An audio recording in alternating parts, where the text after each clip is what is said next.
성도 여러분 안녕하십니까? 6월 11일 새벽 말씀 묵상입니다. 엊그제 합회에서 미팅을 통해 교회를 열게 되면 어떻게 준비하느냐를 논의를 했고요. 교회들마다 코로나 확진을 방지하는 방법들을 상의했습니다.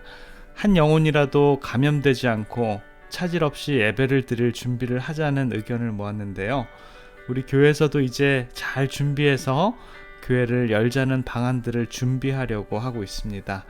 아직 언제 열 수 있을지 날짜는 확정되지 않았지만 그래도 교회를 열 준비를 미리 체계적으로 준비하고 있다는 것만으로 여러분들에게 반가운 소식이 될 것 같아서 전해드립니다. 저희 교회에서도 합회에서 연락이 오면 오는 대로 자체 준비위원을 통해서 잘 준비해서 날짜가 정해지면 바로 통보해 드리겠습니다. 차질 없이 준비하기 위해서 여러분 기도해 주시기 바랍니다. 혼돈이 생길까봐 다시 말씀드리지만 교회를 여는 날짜는 아직 정해지지 않았습니다. 여러분 기도 많이 해주시기 바랍니다. 오늘은 죽음 그 이유라는 제목으로 말씀을 살펴보겠습니다. 요한복음 19장 38절부터 42절에 있는 말씀입니다. 아리마대 사람 요셉이 예수의 제자나 유대인을 두려워하여 의니하더니 이 일 후에 빌라도더러 예수의 시처를 가져가기를 구하매 빌라도가 허락하는지라. 이에 가서 예수의 시처를 가져가니라. 일찍 예수께 밤에 나왔던 니고데모도 몰약과 침향 섞은 것을 100금쯤 가지고 온지라. 이에 예수의 시처를 가져다가 유대인의 장례법대로 그 향품과 함께 세마포로 쌌더라. 예수의 십자가에 못 박히신 곳에 동산이 있고 동산 안에 아직 사람을 장사한 일이 없는 새 무덤이 있는지라. 이날은 유대인의 예비리요 또 무덤이 가까운 고로 예수를 거기 두니라. 십자가에서 그리스도의 죽음으로 제자들의 희망과 믿음은 사라졌지만 제자들은 지금처럼 주님을 갈망하고 사랑한 적은 없었습니다. 제자들이 그처럼 예수님의 가치를 이해하고 그분의 임재하심의 필요를 느낀 때도 없었지요.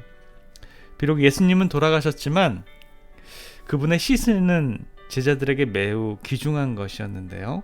문제는 예수님께서 돌아가신 제목이 유대인들에게는 신성 모독죄이지만 로마 정부에 대해서는 정부에 대한 반역이라서 그러한 죄로 사형을 받는 사람의 시체는 그런 유의 죄수들을 위해 특별히 마련된 장지에 매장된다라는 것이지요.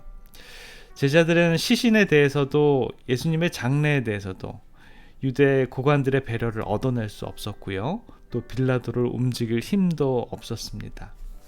안식일이 다 되어가는데도 너무도 무력한 제자들에게는 십자가 밑에서 발만 동동 구르고 있었겠지요. 이러한 위급한 때 아리마대 사람 요셉과 니고데모가 제자들을 돕기 위해서 나타났습니다. 이 두 사람은 모두 사내들인 회원이었고요. 재력가였고 명예도 있고요. 세력도 있었을 뿐만 아니라 더욱 중요한 것은 빌라도와 굉장히 잘 아는 사이였다라는 것입니다. 그들은 예수님의 시체를 영광스럽게 장사 지내기로 결심을 했고요. 요셉은 본인의 무덤을 니고데모는 유향과 모략 100근씩이나 가지고 와서 장례와 시신을 거두기 위해서 최선을 다했습니다.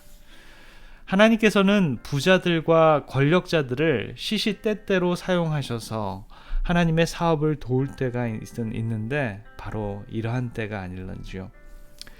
예수님의 십자가의 죽음과 부활까지 많은 사람들이 그 기간 동안에 성경을 굉장히 열심히 연구하는 계기가 되었습니다.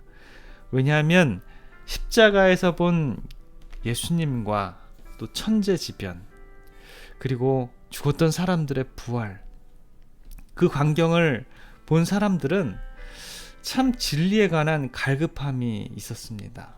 풀리지 않는 수수께끼처럼 과연 메시아에 대해서 또 성경은 무엇을 어떻게 조명하고 있는지 과연 방금 죽은 예수님이 그 메시아가 맞는지 또 그들은 명절처럼 생각하며 지냈던 이 절기에 숨겨진 비밀은 과연 무엇인지 열심히 성경을 통해서 의문을 풀어가기를 원했습니다.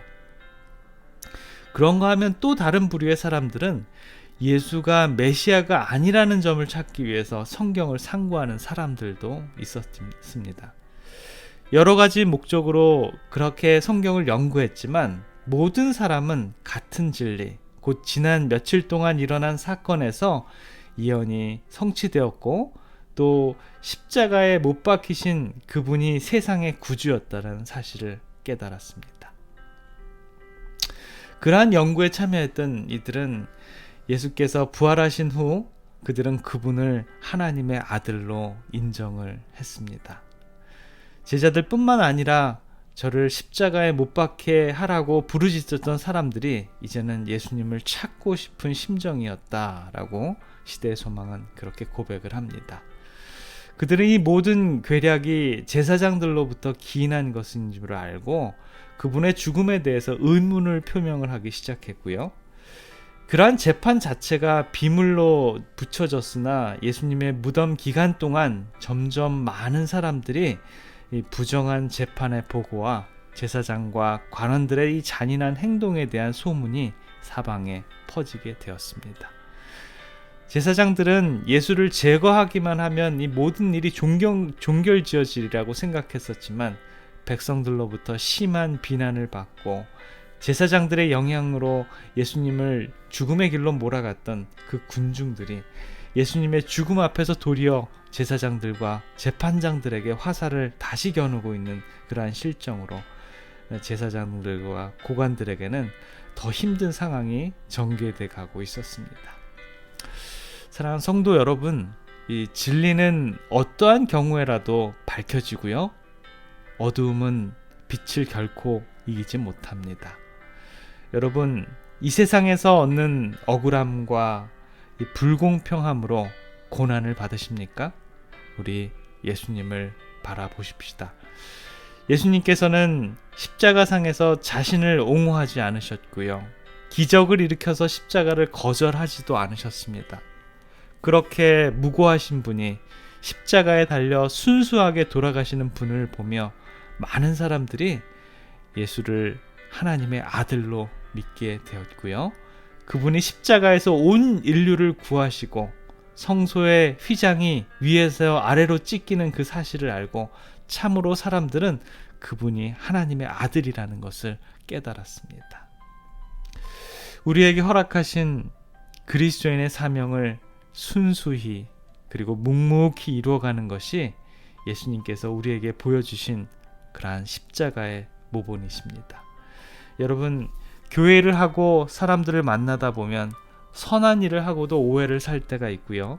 리더로서 열심히 헌신하고 수고를 해도 돌아오는 건 비난과 책망일 때가 참 많은 것 같습니다.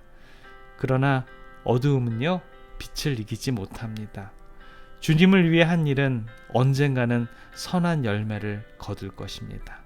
설령 이 땅에서 그러하지 못하더라도 주님께서 우리에게 은혜의 면류관을 주실 것입니다. 오늘 하루도 주님의 모본대로 묵묵히 그리스도인의 삶을 살아가며 어두움이 주는 고난이 와도 십자가를 생각하면서 승리하시는 저와 여러분들의 삶이 되기를 간절히 기원합니다. 기도하겠습니다.